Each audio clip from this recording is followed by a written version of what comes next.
All right, so let's get to your team this year a little bit.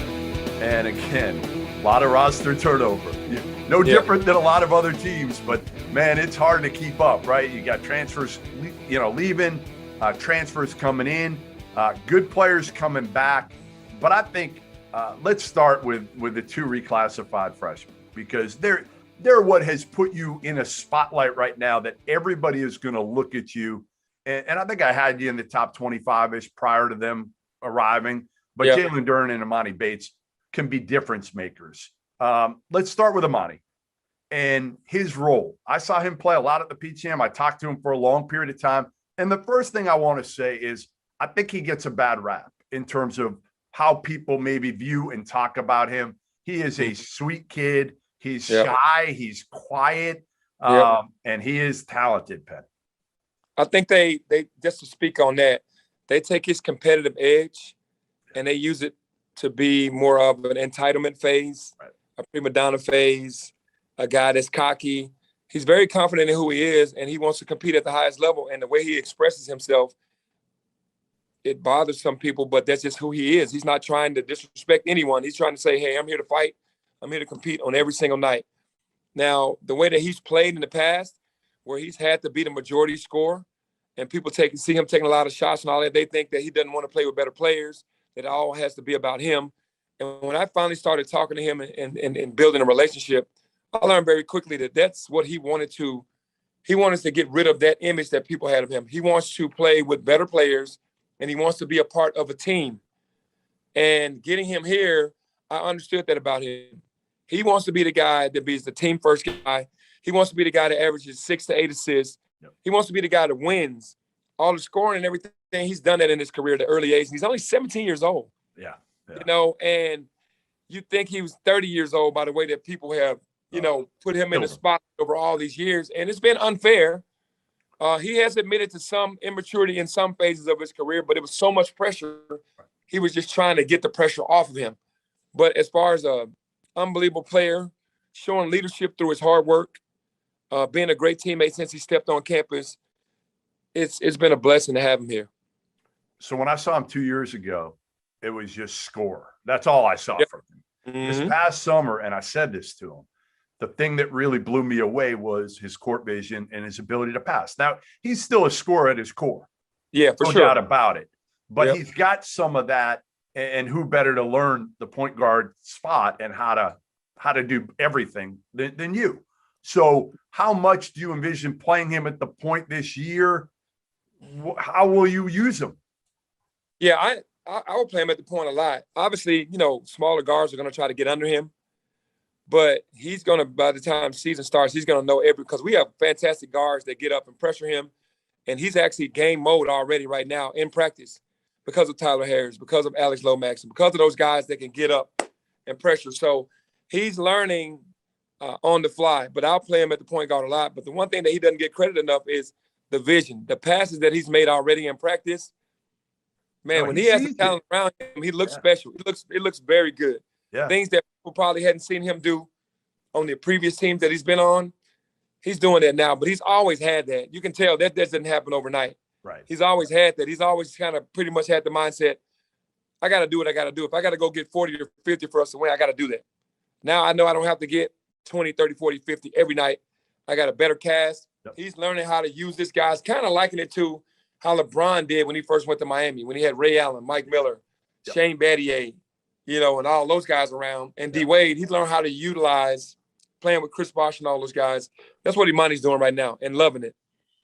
So he goes with Jalen Duren, who he played with in the summer, and they've got a good friendship. I was able to see that in Augusta. So that probably makes them both more comfortable coming to Memphis. But Jalen is a 6'9" man-child. I mean, he's just big, strong, athletic, tough, all of it.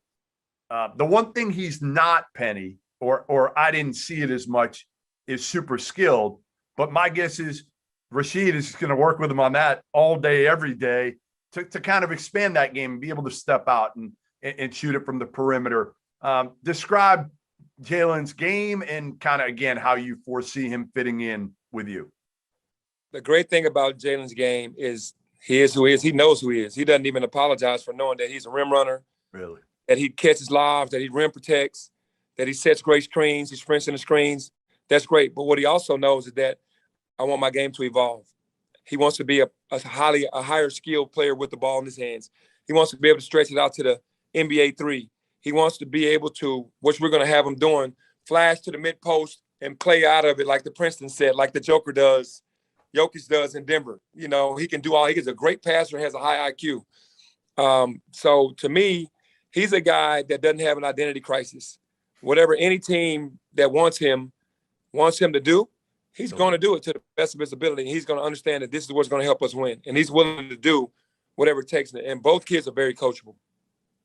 They are. I mean, you could tell. Like, that's one of the things that, again, blew me away about both of them and was lost with Amani. Like, the biggest, and I told him this, the biggest, the time when I was the most impressed with him was when he was on the bench with Team Final. And he was the first one up, yelling, screaming, congratulating dudes, just happy for his teammates. Because, again, people had this kind of perception of him that it was all about him. And I don't think that's accurate. I really don't. I think that's completely inaccurate. And I think that was one of the ways that that he showed it. Now you just got to get him to defend consistently. Yes, that's the one thing that he said as well. Well, that's another thing that he said. He said, Coach, I'm not a great defender. I want to be the best. I want to be a great two-way player. I know my weaknesses. I know where I'm at. And he said, I need you to challenge me every day on that. I said, you don't have to worry. I'm going to challenge. He wants it. Yeah. So he knows his weaknesses. He's admitted it to me. And he's like, hey, I'm not terrible, but I'm not where I need to be for what I can bring offensively. I want to match both sides. Yep. I want to mirror one another. And I told him it's going to take hard work. It's going to take a lot of hard work because now you have to exert a ton of energy on defense. Right. How much energy you're going to have on the offensive end now when everything was pretty much on one side of the ball. Yes.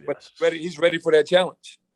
All right, so you got these three dudes coming back that, listen, Landers, DeAndre, Lester, were all good last year. I mean, they all put up, double figures for the most part. And now they got these young bucks coming in, and everybody's going to talk about these young guys, right? Yep. Let's face it. We're doing it already. Who did I start with? I started with these two young guys. How hard is it? How much is chemistry going to be maybe the number one thing for you guys to succeed this year? And those guys accepting their roles. And honestly, Landers, you might not average as many as you did last year, or it might be your night, one night, and the next night you take a backseat to one of these other dudes. Right. That's 1, 2, and 3 for us. Chemistry. That's 1, 2, and 3. I mean, you got to understand, everybody has that human characteristic of, okay, we got these great players, but don't forget about me. DeAndre is very confident in his game. Landers very confident. Lester very confident. They've welcomed these kids with open arms, but we do know the season hasn't started yet.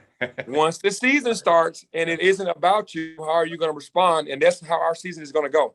With those veterans understanding, hey, I'm still going to play. I'm still going to be a big part of it. It might not be about me every night. Are you willing to sacrifice that and be happy for your teammate if it isn't going your way that night, but the team is winning? And that's the biggest question mark by University of Memphis. Yeah, because if you win, it's a lot harder to bitch and complain. Yep. Right? I mean, but if you're losing, then you're going to have to deal with some issues with guys saying, well, we're not winning. I want more. Why aren't I playing more? No matter who it's going to be. Why aren't I getting more touches? But I feel like, again, you've done what you've done. And the other part I tell people is you're not a rookie head coach anymore. Right.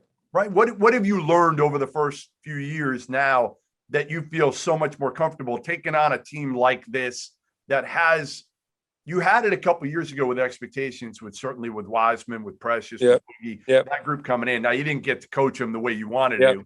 That's a big part of it with Wiseman. But even 2 years removed from that, how much have you learned? What have you learned that will enable you to maybe be a better coach this year? The biggest thing I've learned, Jeff, and I talked about this the other day when I sat back and was like, what is the biggest thing I've learned?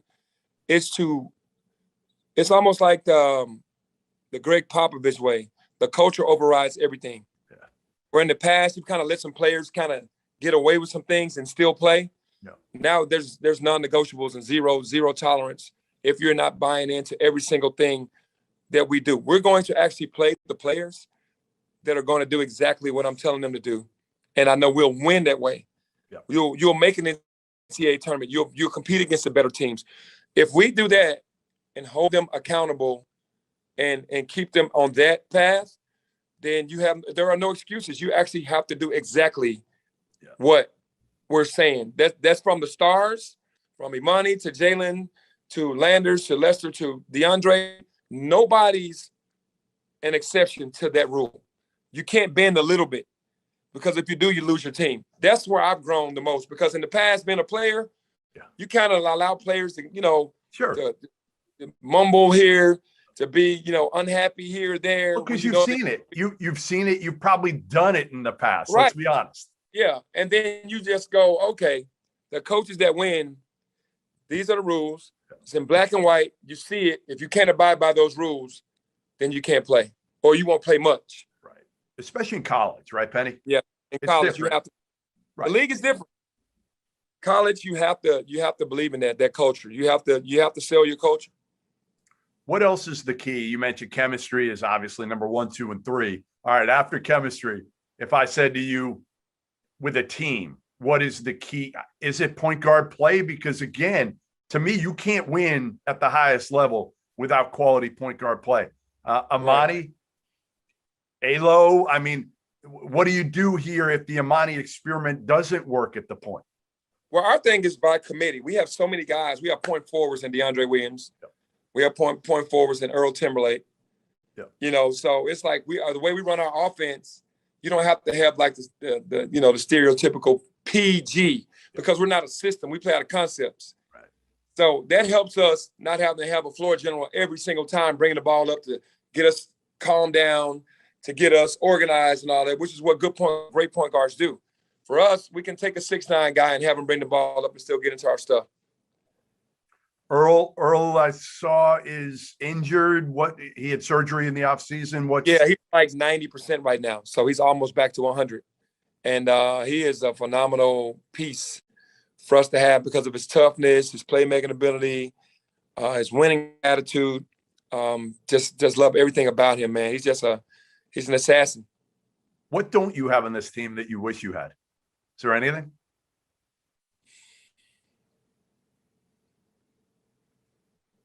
What don't I have? I think, honestly, you could talk about having that stereotypical point guard. You could talk about having that. Right, alongside one of these guys. Alongside right? one of the other guys. Because Alex can do it. Yep. Emoni can do it. But you don't have that all-around guy. You know what I mean? Like that elite. Sure. And that's a knock on my guys, because Alex Lomax is one of the best defenders in the country and is going to work his ass off. He's a great backup. He's one of the best backup point guards in the country. Absolutely, he is. And Emoni is a puppy. Yeah, right. You know what I mean? Right. He's a puppy, yes. But he's going to go and compete on a nightly basis. But I think the biggest word that you said, what's the next thing that besides chemistry is sacrifice. Yeah. Yep. They're going to have to, right? They're going to have to sacrifice. It's not going to be big numbers. One guy's not going to get 40 on a given night. It's just not going to happen. Right. It's just the way our team is built. There's so many weapons. It's just not going to happen. Everybody just has to be happy for one another. And if you play the right way, then things are going to happen the way they're supposed to happen. Final question for you. Pressure. Do you feel it a little bit? I mean, you haven't gotten the team to the tournament yet. Again, it was hard a couple of years ago without Wiseman and you were young. Do you feel it? Do you want it with this team? No, I do. I want that extra feeling of, okay. And I told our whole team and our staff, we haven't done anything yet. That's why we're not getting our respect. So that adds the pressure to be like, all right, we know who we are. We know what we have to do. And that edge to have on your shoulders every single day, the chips on your shoulders is what I want. So that pressure is wanted and needed at the same time, because once you just relax, we have no time to relax, I should say, because we have not accomplished it. Yeah, we had the one season with the COVID when James left. Yeah. But James gone and DJ Jeffries was hurt. Right. We don't know what would have happened then. The first year, I inherited Coach Tubby's team. Last year was an NCAA team, and we didn't believe in those two words. Chemistry and sacrifice weren't the two top words. Yep. Now you have the best roster I've had. Let's see. Should be in, right? I mean, honestly, this should be a lock tournament team, shouldn't it? Absolutely. There's no doubt in my mind. No doubt in my mind. All right. Well, listen, there you have it. 50-year-old Penny Hardaway. Did you turn 50? You I did, right? I did. I know July. you're right there with me. You said it did not affect you at all. It did hit me a little bit. I'm better now, but I won't lie to you. When I turned 50 on the day, I was a little screwed up. No, I'm enjoying life because everything that we're going through in our society, turning 50 is a blessing now. No, you're right. You know, it used to be, oh my God, I'm turning 50. Now I'm turning 50. I'm still here. I'm alive. I'm happy. I'm well. You know. I just don't like all the gray hair I got. I know, me too. I have gray. It's not good. That's the part, you know, when my daughter starts telling me, you know, I got a bald spot growing and hair's getting grayer. Come on. Like you gotta be nice to, if you want me to give you money, you gotta be nicer to me. Absolutely. Don't be mean to me. Exactly. All right. Thanks, my man. I appreciate it. Before we move on, let me tell you guys a little bit about our partners over at Bet Rivers Sportsbook. If you haven't signed up for Bet Rivers yet, now is the time because they are offering a $250 match bonus for your first deposit. But what sets them apart is that they require just one playthrough to turn your bonus into cash money. With their Rush Pay instant approval, withdrawing your winnings is safer, it's more secure, and it's more reliable. Now that basketball season is tipping off, get in on the action at betrivers.com today or by downloading the BetRivers iOS app. You must be 21 years or older. If you have a gambling problem, call 1-800-GAMBLER. And while I got you here, let's talk about the Field of 68 Media Network, where college basketball matters most all year round. This is a digital media and podcast network that we've been building over the course of the last year. We have shows hosted by some of your favorite players covering the program that they love the most. AJ Guyton hosts the House of Hoosier. Eric Devendorf covers Syracuse on the scorer's table. Dan Dickow hosts the Gonzaga Bulldog broadcast. We have Florida's Patrick Young and Duke's Andre Dawkins and North Carolina's Shammond Williams and Michigan's Stu Douglas and Illinois' Deion Thomas. The list goes on and on and on. We have more than 30 shows right now. So hit the links below and check them all out. And while you're at it, make sure that you go check out the Field of 12 Media Network, your home for college football. All right, that was Memphis head coach Penny Hardaway. And now we bring in two guys who, well, one knows a ton about the Memphis Tigers, and that is Jason Smith. His partner, John Martin, the jury is still out. They are with 92.9 ESPN. They do a terrific job. If you haven't caught them, you should. They're absolutely terrific, even though John still can't figure out how to light his room. But listen, we'll start with Jason, and then maybe we'll go to John in the dungeon or wherever he is. This Memphis team. All right, I'm coming right out of the gates here, strong. Usually I wait till the end, but with you guys, I'm going right at it. What are realistic? Okay, cut out a little bit. Realistic expectations. I got a little bit of a connection issue, but realistic expectations, was that, did I catch the majority of it? Yep, I think realistic. If all of the parts are there, obviously barring anything, crazy with health, and that's the thing. This Memphis team is so deep, you figure you could lose a guy and still be okay. I think realistically, a push to the second weekend at least. Look, Memphis has got to make a tournament. It's been since I was covering the program as beat writer since they've been there. I mean, honestly, my son was born in 2014. They haven't been to a tournament since. He hasn't seen the Tigers. You know what my son talks about in Memphis at 7 years old is Ja Morant.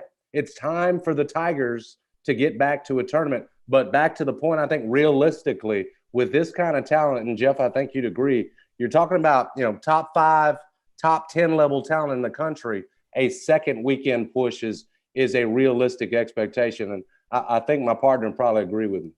I mean, listen, they bring in, we won't even, like the holdovers are pretty good. We know that, right? The transfers from a year ago, Landers, Nolley, DeAndre Williams, they bring back Lester. They got Alo. But what changed everything, obviously, was getting Amani Bates and Jalen Duren to reclassify. I mean, that brought the expectations. Now I have them somewhere in the top 10 here. And rightfully so. I mean, the pressure is on Penny Hardaway, who I think we all love.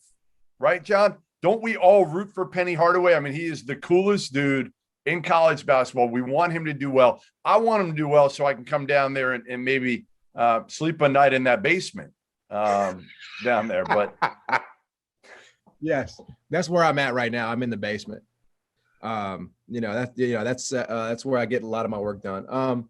Yeah, no, of course. Like, I mean, because Penny represents a lot of things, right? He represents former players who have gotten into college basketball and that are trying to make this work and be successful and sort of, have that formula. But also, like, just on a Memphis level, he is Memphis, and if you're in this community and you're in this city, you want Memphis to succeed. And I think Penny, for the most part, is succeeding. But there's no doubt that he's entering a year where he's got to deliver. And it's not like, oh, if he doesn't, he's going to lose his job or get fired or anything like that. But I do think the way that you sort of elevate the program and get it back to where when he took this job, wanted it to be, you've got to get to the tournament. And once you get there with this roster, you've got to have some success. You do that, I think you've got enough rolling between your staff, between your past recruiting, and now you've got the on-court to go with it. I mean, that'll be a pretty hard, force of nature to stop if Penny can get that done. So have you guys, Jason, have you had Sheed on yet on the radio show? And how was it? We've had Larry. John, we haven't had Sheed. But I mean, come on, he's a Philly guy. We got a chance to listen and talk to him at the pro day, obviously, when they had the entire NBA over a few weeks back. And listen, he brings that energy that you expect from him, obviously. And listen, this guy, Brian Scalabrine, told us that Rasheed Wallace, the most vocal guy he ever played with, was around when it came to the defensive end. Yeah. And so that Penny, being a guy who's proven the last 2 years, if he can coach anything, it's defense. Having a guy like a Rasheed Wallace who's going to be vocal on the sideline, demand that of guys, can only add to what you're doing. Not to mention, think about what a guy like that, a stretch four, before it was a thing, as skilled as that, can do for a Jalen Duren, right? Can do for your big guys. And so, yeah, we expect, even in his first real year of college coaching, expect Rasheed to have a major impact for a team that's obviously got great expectations. All right, point guard play. That's it to me. That's it. Like, we could spend 15 minutes this whole segment on point guard play, because I think ultimately it determines whether Memphis is a NIT team at the worst case scenario, a tournament team who sneaks in if point guard play is solid, and if it's really good, then I think they can be a Final Four team. John, what are your thoughts on the point guard position? How they're going to utilize these guys? I mean, for a while, it looked like it might be the Amani Bates point guard experiment. Now, you told me recently that doesn't look the case. Yeah, well, I mean, first of all, NIT, seriously? Like, at worst case scenario, sure. Buddy, you could play point guard for Memphis and they're getting to the tournament. You got Jalen Duren, you got the returners coming back. Like, your point is mostly that, can they be a championship team, which is, some places have them with the second best odds, right? Some places have them offshore, but in the country. Yeah. Oh yeah. Yeah. Behind Gonzaga. Now, most mainstream, your DraftKings, your FanDuel. Tunica? Would that be in Tunica? I don't think you could get that in Tunica. You have to go to like Bovada or something like that. But look, I could go right now and look, and they'll be fifth or sixth best, right? Which is amazing. And you come on here spouting off about the NIT. Look, the truth is if you look at some of the teams last year who got really far of the Elite Eight, there were a couple of examples of, like, USC. They didn't really have a quote unquote point guard, right? Oregon State didn't really have a point guard. Arkansas didn't really have a point guard. But when you get a little further and you whittle that down and you look at the Final Four teams, Baylor, Gonzaga, UCLA. Those teams all had great point guard play. And every year, John, every year. No question about it. Yeah. So look, it's a non-starter. Like you have to, if you want to win a championship, you have to have, in my opinion, like elite point guard play, because like when the rubber hits the road and you got 2 minutes left in the game and you got to execute on offense, you need somebody in there that's going to be able to engineer it, not turn the ball over. Obviously, like down the line, that is going to be the concern for Memphis. But I'll worry about that when I need to, because beyond that, they still have enough to be a Sweet 16 team. And when you get to the Sweet 16, anything can go. Anything can happen. All right, so you didn't answer my question, though. You kind of did, but you sidestepped the question of what do you think they're going to do at the point. So I'm going to go to your colleague who doesn't sidestep. He takes things head on.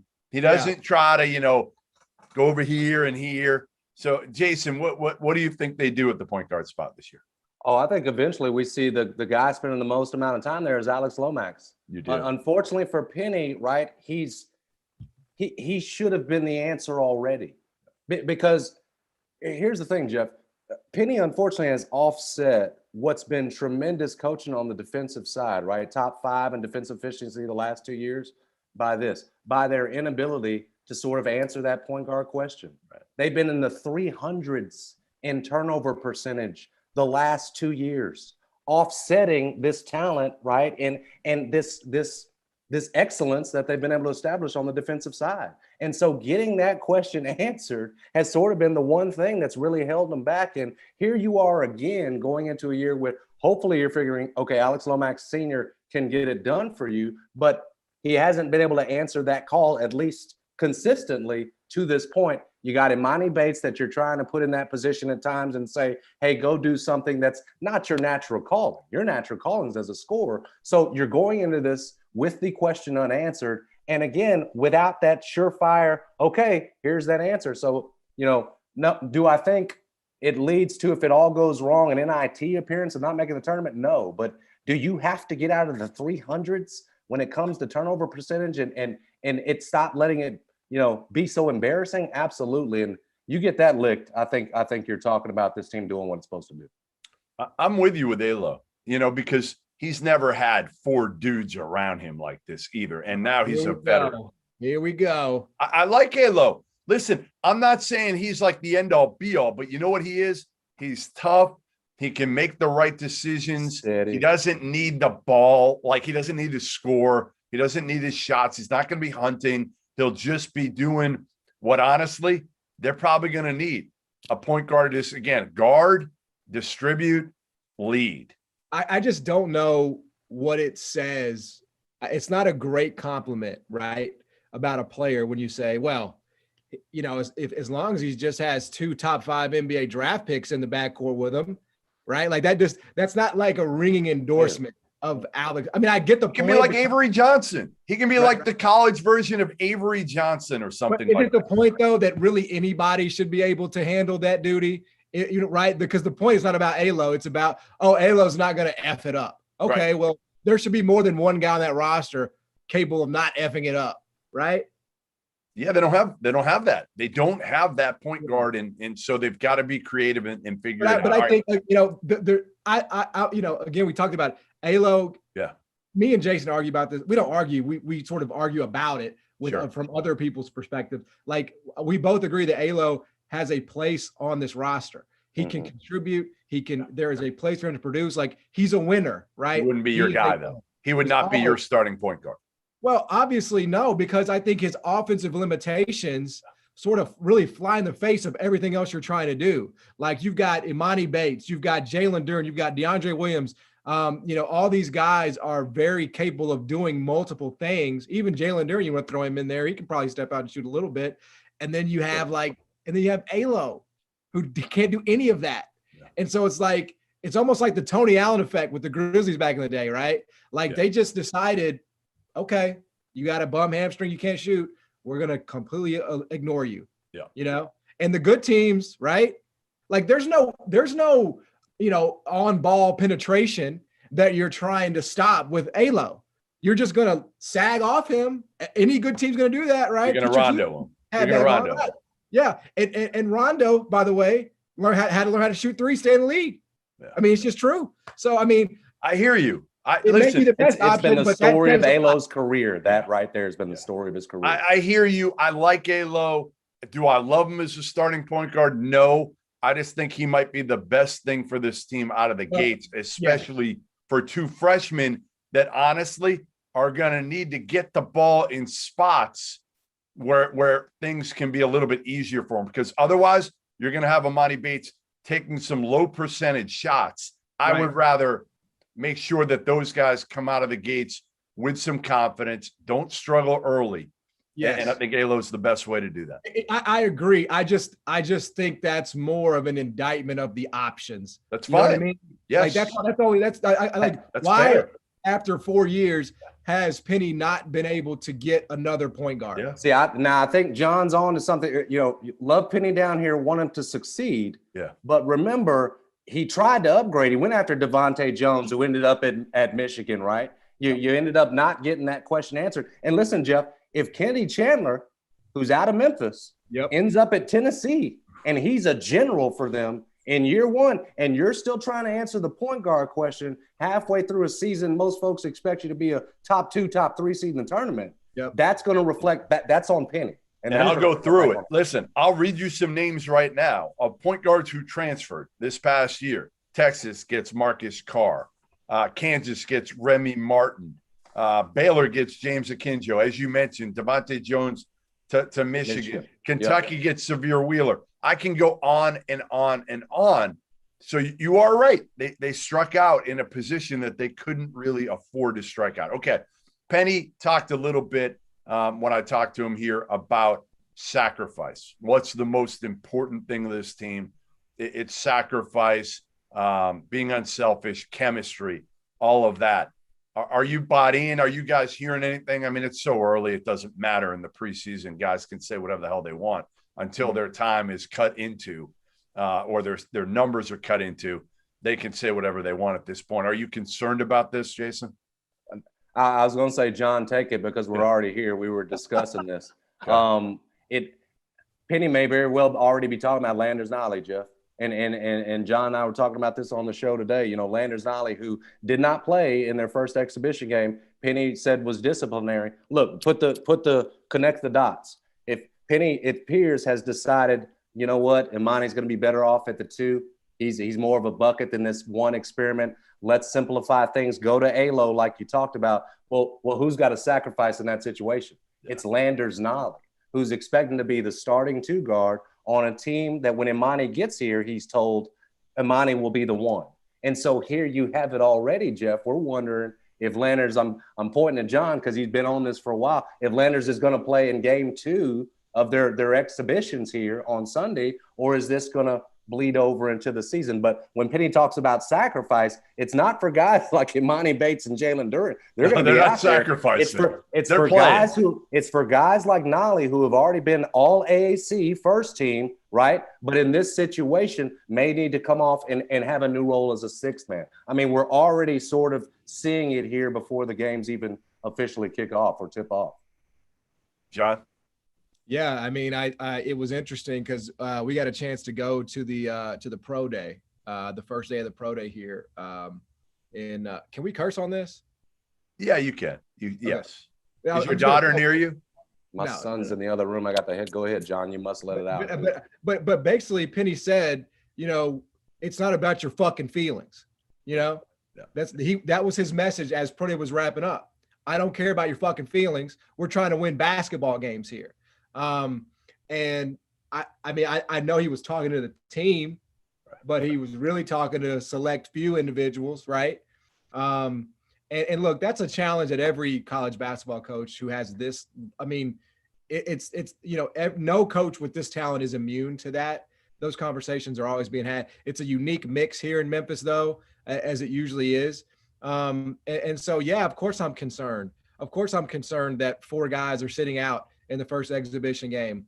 I have PTSD with stuff like that. We've seen that many years here in Memphis where the beginning of the season is shrouded in this just sort of mystery and this sort of doubt. And, whether whatever the excuse may be or the reasoning may be, It's just, you can't convince me it's a good thing at all by any stretch of the imagination that you were like, we haven't played a single game yet in Memphis, right? It's one thing if we get to December, okay? That's totally understandable because then, you're getting into conference play. All right, it's established. Man, we haven't even made it to a regular season game yet. And you already got these guys in their feelings. I mean, well, at least you got something to talk about. Oh, it's the best. But, obviously, like, you would prefer it to be everybody's on the same accord, at least to start the damn year, right? Like, all right, we're going to start this thing out, see how it goes. And then, okay, in December, guys, or whatever. I'm glad he's doing it now. I'm glad Penny's doing it now and not letting it get to a point where it could simmer and ruin the team. At least to me, you know what? Let's try now. Again, suspending anybody, it's different in college and the NBA for an exhibition game. When you suspend an NBA player for an exhibition game, they're probably ecstatic. My guess is Landers Nolley wanted to play in this exhibition game. Yeah, I mean, it's not gonna be a situation of suspension, right? It's gonna be a matter of Landers Nolley. Landers Nolley has to look at himself, in my opinion. Like, he's really got to sit down and look in the mirror and make a decision about sort of the way he wants his life to go. Like, I hate to make it sound that dramatic, but I really do think he's got to make a choice. Do I want to be sort of casted as this malcontent for the rest of my career because he left Virginia Tech because he wasn't happy with the way he was being used, right? And they didn't care. I'll tell you guys this. Virginia Tech did not care he left one bit. And look, 2 years later at Memphis has, by all accounts, a fantastic season. Right. But here we go again.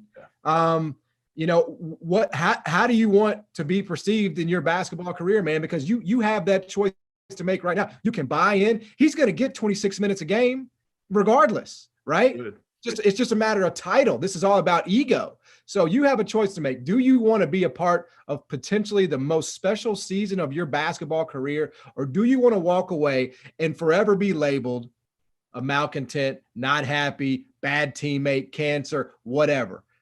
That's going to be harder for him, in my opinion, than embracing a little bit of a lesser role on a great team. All right, let's finish with predictions.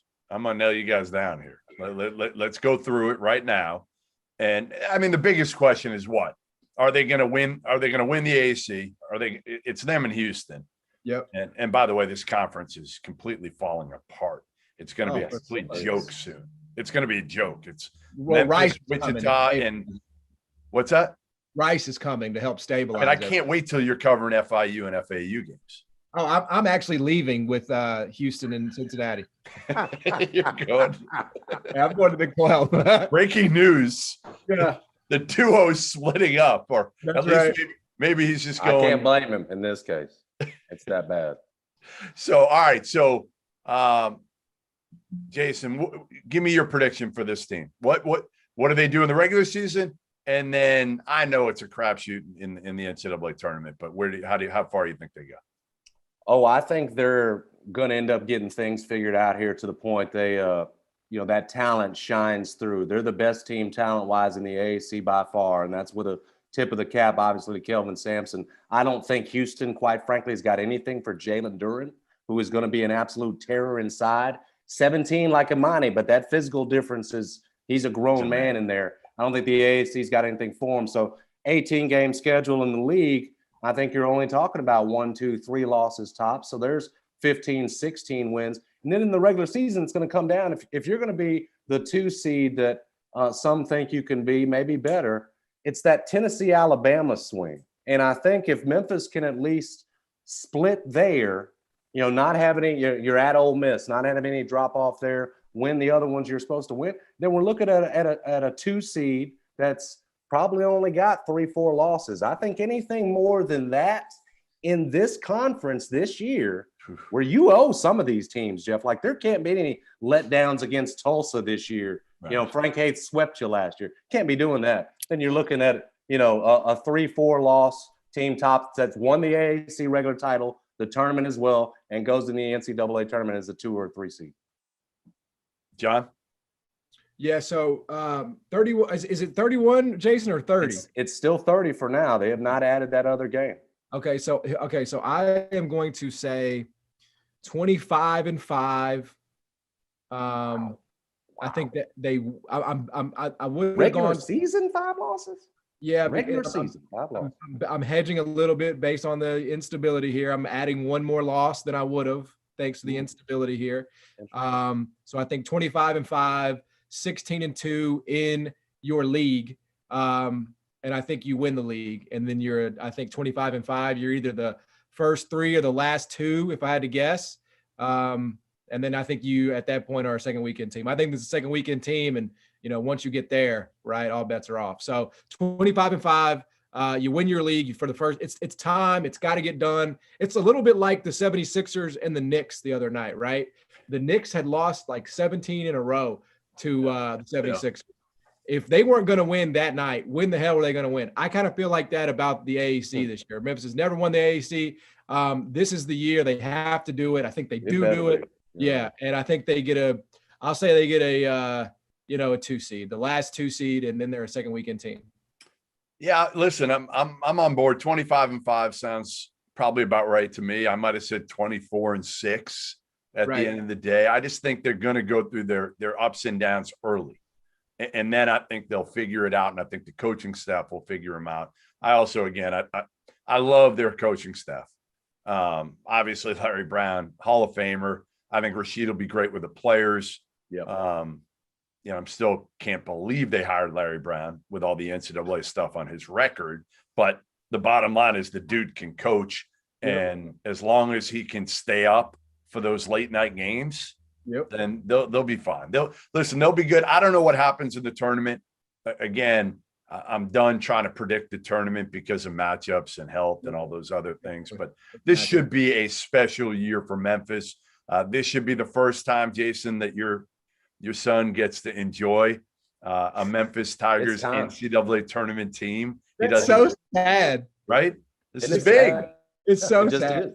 Memphis used to make a Sweet 16 every 7 years or so. Yeah. Now it's just trying to get back into the tournament. It's been that long. Yeah. Crazy. All right, listen, thanks, guys. Appreciate it. The duo, the tandem, Jason Smith, you look like your back hurts, as usual, from carrying the other dude. We're going to get him some light. We're going to get him some light, Jeff. Damn light. Get a lamp. Get something in there. All right? Yeah, I'll work on that. Yeah.